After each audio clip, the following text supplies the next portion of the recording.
YS Jagan ఈ పేరు 2009 నుంచి ప్రతి రాజకీయ నాయకుడు ప్రతిరోజు తలుచుకునేలా మారింది. నాన్న అప్పట్లో ఉమ్మడి ఆంధ్ర సీఎం సడన్గా చనిపోయాడు. నాన్నని నమ్ముకున్న వాళ్ళు కొన్ని కోట్ల మంది ఒకవైపు, ఫ్యామిలీ ఒకవైపు, అందరి రెస్పాన్సిబిలిటీ జగన్ పేరు చూసుకోవాల్సిన పరిస్థితి అప్పుడు వచ్చింది. పార్టీ నేతలంతా వైఎస్ జగన్ని సీఎం చేయాలని అప్పటికప్పుడే అనుకున్నారు.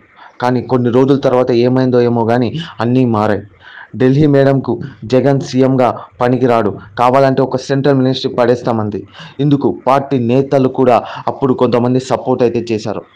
ఢిల్లీ మేడం జగన్ని ఇక్కడే చాలా తక్కువ అంచనా వేసింది. జగన్ నేను ఆమె కింద బతకాల్సిన అవసరం లేదు అనుకున్నాడు.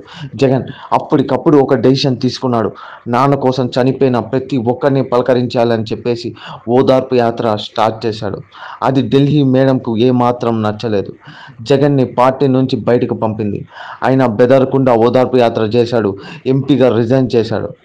ఆ తర్వాత వైఎస్ఆర్సీపీ పార్టీని అనౌన్స్ అయితే చేశాడు.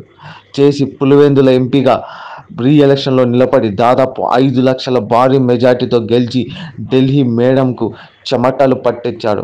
ఇది ఒక ఊచ కోత అని చెప్పచ్చు. తరువాత జగన్ కొన్ని రాజకీయాల కారణాల వల్ల జైలుకి వెళ్ళి 2 years నలిగిపోయాడు.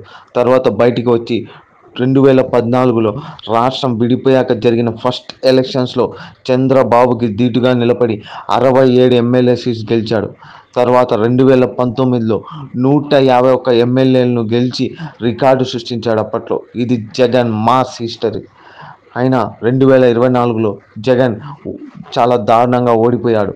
151 ఎమ్మెల్యేల నుంచి 11 ఎమ్మెల్యేల డిజాస్టర్ విక్టరీని రికార్డ్ చేశాడు. ఇది జగన్ చరిత్ర ఇప్పటి వరకు. కానీ జగన్ ఏదో ఒక రోజు బౌన్స్ అవుతాడు అని నేను గట్టిగా నమ్ముతున్నాను. మరి మీరేమనుకుంటారో కామెంట్స్లో చెప్పండి.